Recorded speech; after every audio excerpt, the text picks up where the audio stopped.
ഒരു 6ാം ക്ലാസ്സിൽ പഠിക്കുന്ന ഒരു കുട്ടി എനിക്ക് മെസ്സേജ് ചെയ്തിട്ടുണ്ടായിരുന്നു. അപ്പോൾ ആ കുട്ടി പറഞ്ഞിട്ടുള്ള കാര്യം എന്ന് പറയുന്നത്, മിസ്സേ എന്നെ എല്ലാ ഫ്രണ്ട്സും കളിയാക്കുന്നുണ്ട്. കളിയാക്കുന്നതിൻ്റെ മെയിൻ റീസൺ എന്ന് പറയുന്നത് ഞാൻ അറിയാതെ രാത്രി ബെഡിൽ യൂറിനേറ്റ് ചെയ്യുന്നുണ്ടെന്ന്.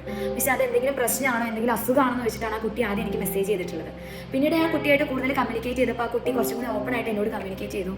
മിസ്സേ എൻ്റെ വീട്ടിലുള്ള അവസ്ഥ എന്ന് പറയുന്നത് വളരെ മോശമാണ്. എൻ്റെ അച്ഛൻ നന്നായിട്ട് മദ്യപിക്കും, എന്നിട്ട് വീട്ടിൽ വന്നിട്ട് എന്നും വഴക്കുമാണ്, അമ്മയായിട്ട് എന്നും വഴക്ക് തന്നെയാണ്. ഇത് കണ്ടിട്ടാണ് ഞാൻ എന്നും കിടന്നുറങ്ങുന്നത്. എനിക്ക് രാത്രിയൊക്കെ നല്ല പേടിയാണ് മിസ്, എനിക്ക് വീട്ടിലേക്ക് വരാനേ ഇഷ്ടമില്ല. അങ്ങനെയാണ് ആ കുട്ടി പറഞ്ഞിട്ടുണ്ടായിരുന്നത്.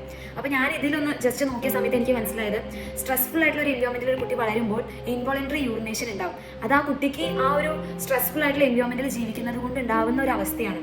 അപ്പോൾ എപ്പോഴും നമ്മൾ മനസ്സിലാക്കേണ്ട ഒരു കാര്യം എന്ന് പറയുന്നത്, ഒരു കുട്ടി ജനിക്കുന്ന സമയത്ത് ആ കുട്ടീൻ്റെ കംപ്ലീറ്റ് ഐഡന്റിറ്റി എന്ന് പറയുന്നത് ആ കുട്ടിയുടെ പാരൻസ് ആണ്.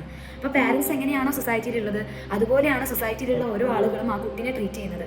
പിന്നീട് ആ കുട്ടി വളർന്ന കുട്ടിക്ക് നല്ലൊരു ജോബൊക്കെ ആകുമ്പോഴാണ് ആ കുട്ടിക്ക് സ്വന്തമായിട്ടൊരു ഐഡന്റിറ്റി ഉണ്ടാകുക. അപ്പോൾ ഈ ഒരു കുട്ടിയുടെ അവസ്ഥ എന്ന് പറയുന്നത് വളരെ മോശപ്പെട്ട ഒരു അവസ്ഥയാണ്. കാരണം എപ്പോഴും ആദ്യം നമ്മൾ കണ്ടു വളരുന്നത് നമ്മുടെ പാരൻസ് എങ്ങനെയാണ്, നമ്മുടെ എല്ലാ കാര്യങ്ങളും നമ്മുടെ ലൈഫിൽ ആദ്യം നമ്മൾ ഓരോ കാര്യങ്ങൾ ചെയ്യുന്നതിൻ്റെ ബേസിക് ആയിട്ടുള്ള കാരണം എന്ന് പറയുന്നത് നമ്മുടെ ഫാമിലിയാണ്, നമ്മുടെ പാരൻസ് ആണ്. അപ്പോൾ പാരൻസ് എങ്ങനെയാണോ നമ്മളോട് സംസാരിക്കുന്നത്, പാരൻസ് എങ്ങനെയാണോ ഉള്ളത്, അതുപോലെയാണ് കുഞ്ഞുങ്ങൾ ആദ്യം ഇമിറ്റേറ്റ് ചെയ്യുക. അപ്പോൾ ഇതുപോലുള്ളൊരു എൻവയോൺമെന്റിലാണ് ഈ കുട്ടി വളരുന്നതെങ്കിൽ ഉറപ്പായിട്ടും ആ കുട്ടിക്ക് ഈ ഒരു അവസ്ഥ മാത്രമല്ല ഉണ്ടായിരിക്കുക, ആ കുട്ടി പഠനത്തിന്റെ കാര്യമായി കഴിഞ്ഞാലും മെന്റലി ഫിസിക്കലി എല്ലാ കാരണങ്ങൾ കൊണ്ടും ആ കുട്ടീൻ്റെ ഫ്യൂച്ചറിനെ തന്നെ ബാധിക്കുന്ന കാര്യങ്ങളാണ്. അതുകൊണ്ട് എപ്പോഴും കുഞ്ഞുങ്ങളുമായിട്ട്, ഇപ്പോൾ കുഞ്ഞുങ്ങളുടെ മുന്നിൽ വഴക്കിടുന്ന പാരൻസ് ഉണ്ടെങ്കിൽ നിങ്ങൾ ആലോചിക്കേണ്ട കാര്യം, ഇത് കുട്ടികളെ വളരെ മോശപ്പെട്ട രീതിയിലാണ് എഫക്റ്റ് ചെയ്യുന്നത്. അപ്പോൾ എപ്പോഴും കുട്ടികളുടെ ഒരു ഫ്യൂച്ചർ എന്നുള്ള കാര്യം കൂടി നിങ്ങൾ എല്ലാവരും ഒന്ന് ആലോചിക്കുക.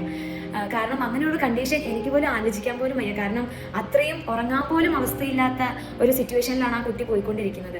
അപ്പോൾ അതുകൊണ്ട് എപ്പോഴും ഓരോ കാര്യങ്ങൾ ചെയ്യുന്ന സമയത്ത് നമുക്ക് കുഞ്ഞുണ്ടെങ്കിൽ ആ കുഞ്ഞിൻ്റെ കാര്യം കൂടി ആലോചിക്കുക. കാരണം അവർക്ക് ബെറ്റർ ആയിട്ടുള്ള ഒരു ഫ്യൂച്ചർ കൊടുക്കാൻ വേണ്ടി പറ്റിയ പാരൻസ് ആയിട്ടുള്ള നിങ്ങളാണ്. അപ്പോൾ കുട്ടികൾക്ക് നല്ലൊരു ഫ്യൂച്ചർ വേണമെങ്കിൽ നിങ്ങൾ എപ്പോഴും അവരുടെ കാര്യം കൂടി ഒന്ന് ആലോചിക്കുക.